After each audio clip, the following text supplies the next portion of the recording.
তার বিরুদ্ধে কথা বললেই মামলা করেন ইটভাটা ব্যবসায়ী আলমগীর বাদশাহ। মতের বিরুদ্ধে যাওয়ায় 2 ডজনেরও বেশি মামলা করেছেন তিনি। এমন আচরণের জন্য গ্রামে মামলাবাজ বলে খ্যাতি পেয়েছেন আলমগীর। আওয়ামী ফ্যাসিস্ট সরকারের রাজনৈতিক প্রভাব খাটিয়ে হয়রানি করেছেন সংবাদকর্মী সহ বিভিন্ন জনকে।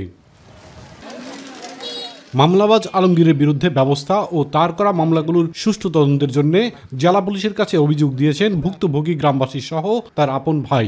মানুষকে হুমকি, মানুষ ঘরে ঘুমাইতে পারে না, ছেলে মেয়েদেরকে নিয়ে ঘুমাইতে পারে না, আর অত্যাচারে আমি চাচ্ছি সুষ্ঠু তদন্ত, মানুষ যেন নিরপেক্ষভাবে শান্তিভাবে বসবাস করতে পারে।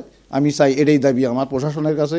ভুক্তভোগীরা জানায় ফ্যাসিস্ট সরকারের পতনের পরও মামলাবাজের আধিপত্যবাদী আচরণ থেকে রেহাই পাচ্ছেন না গ্রামবাসী। কোনো অভিযোগ না থাকলেও মিথ্যা মামলা করা তার নিত্যদিনের অংশ হয়ে উঠেছে। প্রায় 20টি মামলার বাদী আলমগীর, যার অধিকাংশ মামলার সাক্ষীও একই ব্যক্তি। মিথ্যা মামলায় ইতিমধ্যে শতাধিক ব্যক্তিকে ফাঁসিয়েছেন তিনি।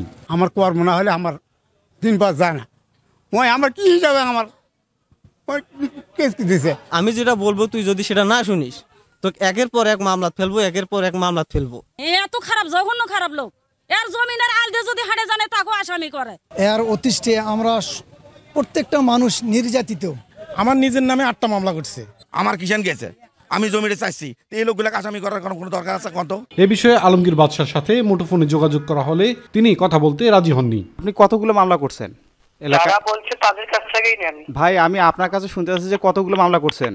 আলমগীর বাদশার বিরুদ্ধে গ্রামবাসীর অভিযোগ বিবেচনা করছে পুলিশ। কোনো অপরাধীকে ছাড় দেওয়া হবে না বলেও জানিয়েছে তারা। থানায় মিথ্যা তথ্য দিয়ে মামলা করার কোনো সুযোগ নেই। তার বিরুদ্ধে যে অভিযোগটি রয়েছে আমরা তদন্তপূর্বক আইনগত ব্যবস্থা গ্রহণ করব। মিথ্যা মামলা দিয়ে কোনো ব্যক্তিকে যেন হয়রানি না করা হয় এ বিষয়ে প্রশাসন সতর্ক থাকবে, এমনটাই প্রত্যাশা গ্রামবাসীর। ইলিয়াস কমল, মাই টিভি।